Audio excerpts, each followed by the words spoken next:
அஸ்ஸலாமு அலைக்கும் வரஹ்மத்துல்லாஹி தஆலா வரகாத்துஹு. அல்ஹம்துலில்லாஹ் அல்ஹம்துலில்லாஹி ரப்பில் ஆலமீன் வல் ஆகிபத்து லில் முத்தகீன்.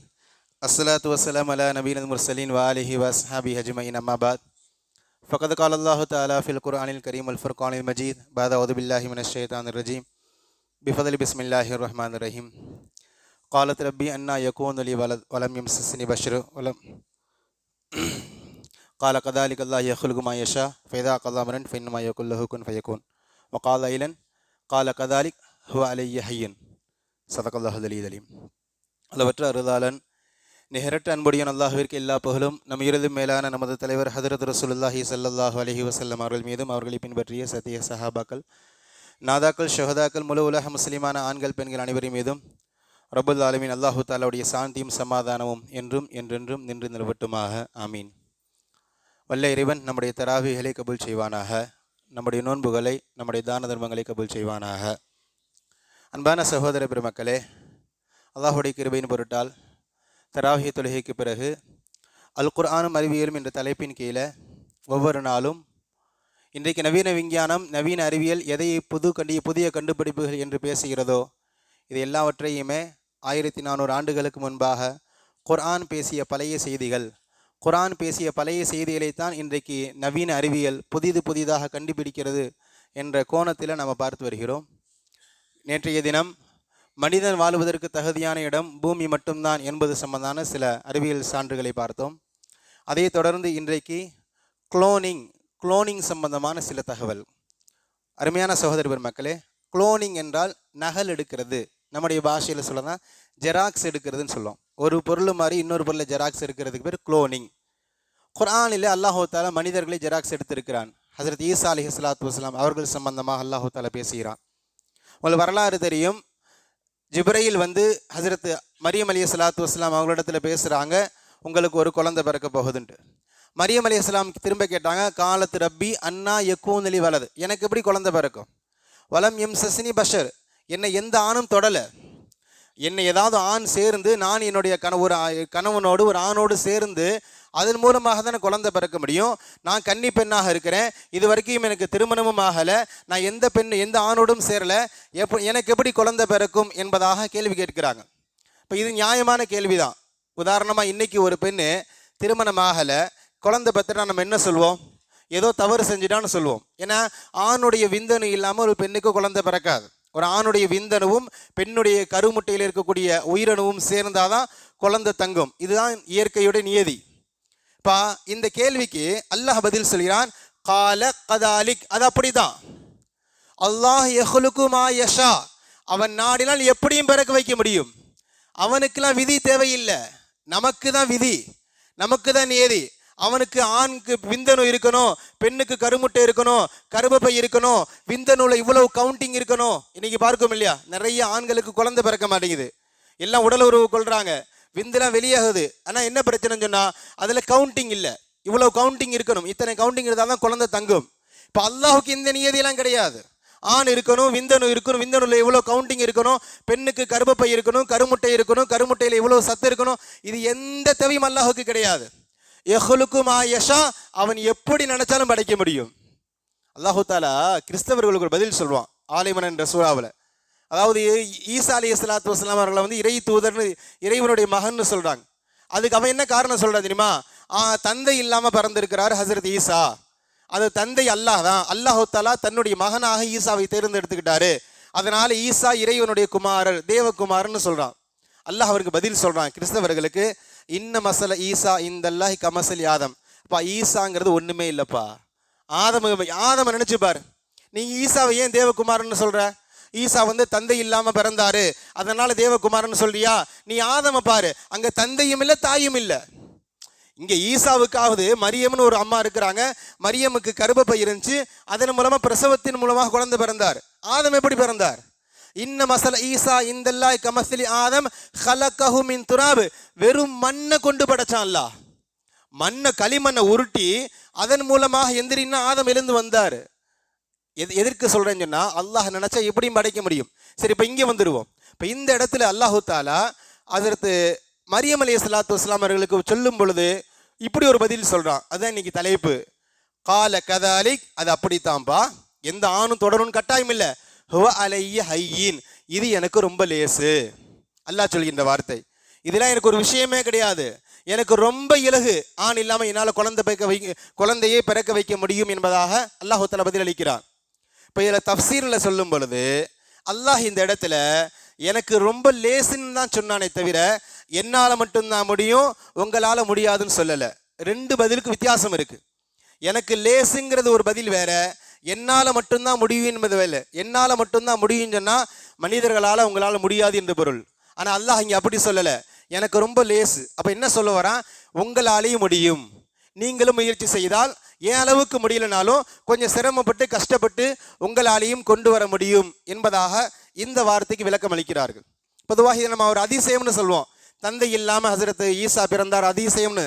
அல்லாஹ் இங்கே சொல்றான், வலினஜ்அலஹு ஆயத்தல் லின்னாஸ், மனிதர்களுக்கு ஒரு அத்தாட்சியாக நாம் வைத்திருக்கிறோம். அத்தாட்சின்னா நீ யோசின்னு அர்த்தம், நீ சிந்தி, கொஞ்சமாவது உன் மூளையை செலுத்து, இங்கே ஏன் இப்படி நடந்துச்சு நீ யோசி என்பதுதான் இந்த ஆயத்துடைய அர்த்தம். இந்த ஆயத் என்ற வார்த்தையுடைய அர்த்தம், அத்தாட்சி என்ற வார்த்தையின் பொருள். இப்போ இங்கே வந்துடுவோம். இப்போ பொதுவாக ஒரு விளங்கிக்கோங்க, ஒரு குழந்தை பிறக்கணும்னு சொன்னால் ஆணுடைய விந்துவில் உயிரணு இருக்கணும். இந்த உயிரணுவையும் பெண்ணுடைய சினை முட்டையில் சில உயிரணு இருக்கும், இரண்டையுமே சேர்ந்தால் தான் குழந்தை பிறக்கும். சாதாரணமாக கணவன் மனைவி சேரும் போது அது தானாக போய் கர்ப்பப்பையை உட்காந்துக்கும். கர்ப்பப்பை சில பேருக்கு வீக்காக இருக்கிறவங்களுக்கு என்ன பண்ணுவாங்கன்னா பெண்ணுடைய சினை முட்டையையும் ஆணுடைய விந்தணுவை எடுத்து டெஸ்ட் டியூபில் வைத்து கொஞ்ச நாள் பக்குவப்படுத்த பிறகு பெண்ணுடைய கர்ப்பப்பையில் வைப்பாங்க. இதுதான் நடைமுறை. ஆனால் இந்த குளோனிங் என்றால் என்னன்னு சொன்னால், மனித நகல் இங்கே இந்த சாப்டரில் ஆணே வரமாட்டார், ஆணே தேவையில்லை. இந்த குளோனிங்குடைய முறை என்னன்னு சொன்னால், டிஎன்ஏ சொல்கிறோம் இல்லையா, மரபணு, இந்த மரபணுவை எடுத்து பெண்ணுடைய சினை முட்டையில் இருக்கக்கூடிய உயிரணுவையும் ஒரு எலக்ட்ரிக் ஷாக் கொடுப்பாங்க. நல்லா விளங்கி கொள்ளுங்க, சாதாரணமாக குழந்தை பிறக்கிறது ஆணுடைய விந்தணுவில் இருக்கக்கூடிய உயிரணு, இதையும் பெண்ணுடைய சினை முட்டையில் இருக்கக்கூடிய உயிரணு ரெண்டையும் சேர்த்தா குழந்தை பிறக்கும். குளோனிங் என்றால் அங்கே ஆணே வரமாட்டான், ஆணுடைய விந்தணுவே தேவையில்லை, பெண்ணுடைய திசுக்கல்ல செல்கள் இருக்கும் இல்லையா, இந்த செல்லுக்குள்ள டிஎன்ஏ இருக்கும், இதற்கு பேர் மரபணுன்னு சொல்லுவோம். இந்த மரபணுவை எடுத்து இந்த மரபணுவையும் பெண்ணுடைய சினை முட்டையில் இருக்கக்கூடிய அந்த உயிரணுவையும் ஒன்று சேர்த்து ஒரு எலக்ட்ரிக் ஷாக் கொடுப்பாங்க. அங்கே ஒரு கரு உருவாகும். அந்த கருவை பெண்ணுடைய கருப்பு அறையில் வைப்பாங்க. கருப்பு அறை முக்கியம், கருப்பு அறையெல்லாம் வைக்க முடியாது. அந்த கருப்பு அறையில் வச்சு அதே பிரசவ காலத்துக்கு பிறகு குழந்தை பிறக்கும். இந்த சாப்டரில் ஆம்பளையே இல்லை, ஆணே தேவையில்லை. குளோனிங்கில் 3 விதமான குளோனிங் இருக்குது. இதில் 2 நடைமுறையில் இருக்குது, 3வது குளோனிங் நடைமுறையில் இல்லை. இப்போ நான் சொன்னேன் இல்லையா, இந்த குளோனிங் தடை செய்யப்பட்டிருக்கு. நான் இன்ஷால்லா முடிவுக்கு வரும்போது சில செய்திகளை சொல்லுவோம். டிஎன்ஏ குளோனிங் ஒன்று சொல்லுவோம். டிஎன்ஏ குளோனிங் சொன்னால் மரபணு மாற்றம். இன்னைக்கு விதையெல்லாம் பார்க்கும் இல்லையா, சாதாரணமான கேட்டு மரபணு மாற்றப்பட்ட கேரட் பெருசாக இருக்கும், வாழைப்பழம் பெருசாக இருக்கும், சின்ன தக்காளி மரபணு மாற்றப்பட்ட பெரிய பெரிய தக்காளியாக இருக்கும். இதுக்கு பேர் டிஎன்ஏ குளோனிங். இது நடைமுறையில் இருக்குது, எல்லா நாடுகளும் செய்து கொண்டு இருக்கிறாங்க. அதே போல் இன்னொரு குளோனிங் இருக்குது, தெரப்பேட்டிக் குளோனிங், சிகிச்சை குளோனிங். இது எதுக்கு சொன்னால், ஜெராக்ஸ்லாம் எடுக்க முடியாது, உடலில் உறுப்புகள் ஏதாவது பிரச்சனை ஆகிட்டா அந்த உறுப்புகளுக்கு மருத்துவம் செய்வதற்காண்டி இந்த குளோனிங் பயன்படுத்துகிறாங்க. இன்றைக்கி இன்சுலின் ஊசி போடுறோம் இல்லையா, இன்சுலின் உடம்புல சுகர் இருக்கிறவங்களுக்கு இன்சுலின் சரியாக சுரக்காது. இப்போ என்ன பண்ணுவாங்க, வெளியிலேருந்து இன்சுலின் வெளியிலேருந்து உள்ளே கொடுப்பாங்க. இந்த இன்சுலின் வெளியெடுக்கிறது தான் தெரப்பேட்டிக் குளோனிங்.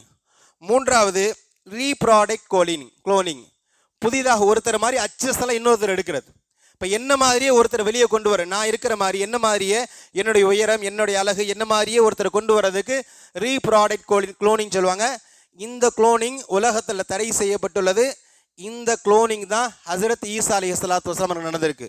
நான் சொன்னேன் இல்லையா, 3வது குளோனிங், ஒரு பெண்ணுடைய மரபணுவை எடுத்து அந்த மரபணுவையும் பெண்ணுடைய சினை முட்டையில் இருக்கக்கூடிய உயிரணுவையும் சேர்த்து ஒரு சிசுவை கொண்டு வருவாங்க. இதுக்கு பேர் ரீப்ராடக்ட் குளோனிங். இது உலகத்தில் தடை செய்யப்பட்டுள்ளது. முதலாக 1995 ஜூலை மாதம் 5ஆம் தேதி இங்கிலாந்துடைய அயம் வில்மோட் என்பவர் தான் முதல்ல இதை டெஸ்ட் கொண்டு வராரு. முதல்ல ஒரு ஆடு 1996 ஜூலை 5ஆம் தேதி ஒரு ஆட்டை உற்பத்தி செய்கிறார். முதல் குளோனிங் இந்த ஆடு தான். இந்த ஆட்டுக்கு பேர் டாலின்னு பேர் வச்சிருக்கிறாங்க. 6 வயசு பெட்டை ஆடு, ஒரு 6 வயசு பெட்டை ஆடு அதனுடைய மரபணுவை எடுத்து அந்த பெட்டையாட்டுக்குள்ள இருக்கக்கூடிய சினை முட்டையை வைத்து ஒரு ஆட்டை தயாரித்தார்கள். அந்த ஆட்டுக்கு டாலின்னு பெயர் வச்சாங்க. 6 வருஷம் அந்த ஆடு உயிரோடு இருந்தது. 6 வருஷத்துக்கு பிறகு அந்த டாலி என்ற ஆடு இறந்துருச்சு. சுமார் 20 உயிரினங்களில் இந்த குளோனிங்கை செயல்முறைப்படுத்தி முதல்ல ஆட்டில் செஞ்சாங்க, பிறகு பூனை, அதுக்கு பிறகு நாய், கடைசியாக குரங்கு வரைக்கும் செஞ்சுருக்கிறாங்க. மனிதர்களை இது வரைக்கும் செய்யலை. செஞ்சால் ஏகப்பட்ட பிரச்சனை வரும். ஒரே மாதிரி பல பேர் உலகத்தில் உலாவி கொண்டு இருப்பாங்க. கேரக்டர் ஒரே மாதிரி இருக்காது, பலவிதமான கேரக்டரில் இருப்பாங்க. அது மனித சமுதாயத்துக்கு மிகப்பெரிய பிரச்சனை என்பதனால அது உலகத்தில் தடை செய்யப்பட்டுள்ளது. 1998 தென்கொரியா நாங்கள் மனிதர்களில் குளோனிங் செஞ்சுருக்கிறோம், ஒரே மாதிரி மனிதர் இன்னொருத்தரை படைச்சிருக்கிறோம்னு சொன்னாங்க. ஆனால் அதுக்கு பிறகு ஆய்வு செய்ததில் அப்படி வாய்ப்பு இல்லை, முடிவு பண்ணிட்டாங்க. நான் சொன்னேன் இல்லையா, முதல்ல ஆடு குளோனிங் செஞ்சாங்கன்ட்டு. 278 அட்டெம்ப்ட் ஃபெயிலியர். 279வது முறை தான் ரிசர்ச் சக்ஸஸ் ஆச்சு. அதாவது ஒரு பெட்டையாட்டுடைய மரபணுவையும் பெட்டையாட்டுடைய சினை முட்டையில் இருக்கக்கூடிய ரெண்டையுமே கலந்து சிசுவை உருவாக்குறாங்க இல்லையா. 276 முறை தோத்து 277வது முறை தான் ஜெயிச்சாங்க. அது அவ்வளோ சீக்கிரம் சாத்தியமும் இல்லை, ரொம்ப கஷ்டம். உலக நாடுகளில் இது தடை செய்யப்பட்டிருக்காங்க. யுனைடெட் நேஷனுக்கு இதை தடை செஞ்சிருக்கிறாங்க, மனிதர்களுக்கு மத்தியில் யாரும் குளோனிங் செய்யக்கூடாது என்பதாக. கண்ணியமான சகோதர பெருமக்களே, இன்றைக்கும் அது மனிதர்களுக்கு ஒரு பெரிய சவாலாகத்தான் இருக்குது. ஆனால் முயற்சி பண்ணால் முடியும். ஒரு ஆட்டை உருவாக்குனவங்க, ஒரு பூனையை உருவாக்குனவர்கள், ஒரு நாயை உருவாக்கினவர்களுக்கு மனிதனை உருவாக்குவது சிரமம் இல்லை, முயற்சி செய்தால் முடியும். இதை அல்லாஹு தஆலா 1400 வருடங்களுக்கு முன்பாகவே ஹஜ்ரத் ஈசா அலைஹிஸ்ஸலாத்து வஸ்ஸலாமுடைய பிறப்பின் மூலமாக வெளிப்படுத்தியிருக்கிறான். இந்த குளோனில் இன்னொரு செய்தி இருக்குது. இன்றைக்கி சினிமாக்களில் குளோனிங் சம்மந்தமாக வருது. பிரபல்யமான சினிமாக்களில் கூட ஒரு பெரிய வில்லன் வந்து இன்னொருத்தரை குளோன் பண்ணி அவரை மாதிரியே கொண்டு வந்தாருன்ட்டு. அது மாதிரி டெஸ்ட் பீரியட்லாம் குளோனி கொண்டு வர முடியாது. இப்போ என்ன மாதிரி ஒரு குளோன் வரணும்னு சொன்னால் என்னுடைய மரபணுக்களை எடுத்து, உதாரணமாக ஒரு பெண்ணுடைய மரபணையும் சினைமட்டி வைத்து கருவில் வச்சு சாதாரணமாக எப்படி குழந்தை பிறக்குதோ அது மாதிரி 10 மாதத்துக்கு பிறகு குழந்தையாகத்தான் பிறக்கும். இன்றைக்கி சினிமாவில் பார்க்குற மாதிரி ஜெராக்ஸ் இருக்கிற மாதிரி 25 வயசில் இருக்கிற நான் என்ன மாதிரியே இன்னொருத்தரை கொண்டு வர முடியுமா? அப்படிலாம் குளோன் பண்ண முடியாது. அப்படிலாம் ஹஜ்ரத் ஈசா அலைஹிஸ்ஸலாம் அப்படியே வரலை. ஈசா அலைஹிஸ்ஸலாத்து வஸ்ஸலாம் அவர்கள் கிட்டத்தட்ட நம்மள மாதிரியே 10 மாதம் மரியம் அலைஹிஸ்ஸலாத்து வஸ்ஸலாமுடைய வயிற்றில் இருந்து நார்மலாக பிரசவம் ஆகிற மாதிரி தான் பிரசவம் ஆனாங்க என்பதாக குர்ஆனில் சொல்லப்படுது. இப்போ அந்த அடிப்படையில் இப்படி தான் குளோனிங் செய்ய முடியும். குளோனிங்கில் இன்னொரு முக்கியமான தகவல் என்னன்னு சொன்னால், இது ரொம்ப ரொம்ப முக்கியமானது. உதாரணமாக இப்போ நானும் என் மனைவியும் சேர்ந்தோம், எங்களுக்கு குழந்தை பிறக்குது. அந்த குழந்தை வயசு 0லேருந்து ஆரம்பிக்கும். 0ல் தான் அதுக்கு வயசு ஆரம்பிக்கும். அதனுடைய அறிவு, அதனுடைய முதிர்ச்சி எல்லாம் அவ்வளோதான் இருக்கும். ஆனால் குளோனிங்கில் அப்படி இல்லை. நல்லா விளங்கிக்கோங்க. தாயினுடைய மரபணு எடுக்கிறோம் இல்லையா, மரபணுவை எடுக்கும் பொழுது அந்த தாய்க்கு என்ன வயசோ, எந்த அறிவு முதிர்ச்சி இருக்குமோ, என்ன மல வளர்ச்சி இருக்குமோ அந்த வளர்ச்சி அந்த குழந்தைக்கு இருக்கும். உதாரணத்துக்கு 20 வயசுடைய ஒரு பெண்ணுடைய மரபணுவை எடுத்து அவளுடைய சினை முட்டையை வைத்து ஒரு கருவை உருவாக்குறாங்களா, அந்த கருவை அவளுடைய கருவறையில் வச்சாச்சு. 10 மாதத்துக்கு பிறகு அந்த அம்மா குழந்தை பிறக்குது. அந்த குழந்தை பார்க்கறதுக்கு சின்ன பிள்ளையாக இருந்தாலும் 20 வயசுடைய முதிர்ச்சி அந்த குழந்தை இடத்துல இருக்கும். குளோனிங்கில் ரொம்ப முக்கியமான செய்தி இதுதான். ஒரு பெண்ணுடைய மரபணு என்ன வயசில் எடுக்கிறோமோ அந்த வயசு தான் அந்த குழந்தையுடைய வயசு பிறக்கும் பொழுதே. ஈசா அலைஹிஸ்ஸலாத்து வஸ்ஸலாம் கிட்டத்தட்ட அந்த முதிர்ச்சியோ தான் பிறந்தாங்க. பிறந்து பேசுனாங்க இல்லையா, இந்த சமுதாயம்லாம் கேட்குது. கடைசி முடிச்சுக்கிறேன். நம்ம சமுதாயம்லாம் கேட்குது, என்னம்மா மரியம் இப்படி வழி தவறு பண்ணிட்டியே, ஒரு மோசமான விபச்சாரம் பண்ணிட்டியன்னு கேட்கும்போது மரியம் பதில் பேசலை. எதா இருந்தாலும் அந்த குழந்தைகிட்ட கேட்டுக்கோன்னாங்க. குழந்தைகிட்ட காட்டினது குழந்தை பேசிச்சு, கால இன்னி அபுதுல்லா, நான் அல்லாஹுடைய அடியான். ஆத்தானியல் கிதாப், அல்லாஹ் எனக்கு வேதங்களை வழங்கியிருக்கிறான். வஜஅல்னி நபியா, அல்லாஹ் என்னை நபியாக ஆக்கியிருக்கிறான். வௌசானி பிஸ்ஸலாத்தி வஸ் ஜகாத்தி மாதும்து ஹய்யா, ஜகாத் கொடுக்கும்படி தொழுகும்படி அல்லாஹ் எனக்கு ஏவி இருக்கிறான்ட்டு ஒரு பெரிய பயானே செய்கிறாங்க ஹஜ்ரத் ஈசா. குழந்தை அந்த இடத்துல போதுமா, நான் வழி தவறி பறக்கலை அப்படின்னு சொன்னாலே போதும். ஆனால் அந்த குழந்தை ஒரு பெரிய பயான் பண்ணியிருக்கு. நாம் பேசுகிற மாதிரி அந்த குழந்தை பயான் பண்ணியிருக்கு. எப்படி அந்த குழந்தை பயான் பண்ணுச்சுன்னு சொன்னால், கிதாபில் எழுதுகிறாங்க, குழந்தை சின்ன குழந்தையாக இருந்தாலும் மரியம் அலைஹிஸ்ஸலாத்து வஸ்ஸலாம் அவர்களுக்கு என்ன முதிர்ச்சி இருந்ததோ அந்த முதிர்ச்சியை அல்லாஹ் தஆலா அந்த குழந்தை கொடுத்திருந்தான். குளோனிங்குடைய மிக முக்கியமான மேட்ச் ஆகக்கூடிய செய்தி இதுதான். இனிமான சகோதர பெருமக்களே, இப்படி வரலாற்று ரீதியாக குர்ஆனில் நம்ம ஆய்வு செய்தோம்னா நிறைய தகவல்கள் இருக்கிறது. நம்ம மீண்டும் மீண்டும் சொல்லுவோம், இன்றைக்கு எதையெல்லாம் நவீன அறிவியல், புதியது அறிவியல், விஞ்ஞானம் என்று கண்டுபிடிக்கிறதோ இது எல்லாமே 14 நூற்றாண்டுகளுக்கு முன்பாக குர்ஆன் பேசிய பழைய செய்திகளைத்தான் இன்றைக்கு நவீன அறிவியல் கண்டுபிடிக்கிறது, நவீன அறிவியல் புதிதாக பேசுகிறது என்பதாக ஒரு முடிவுக்கு வர முடியும்.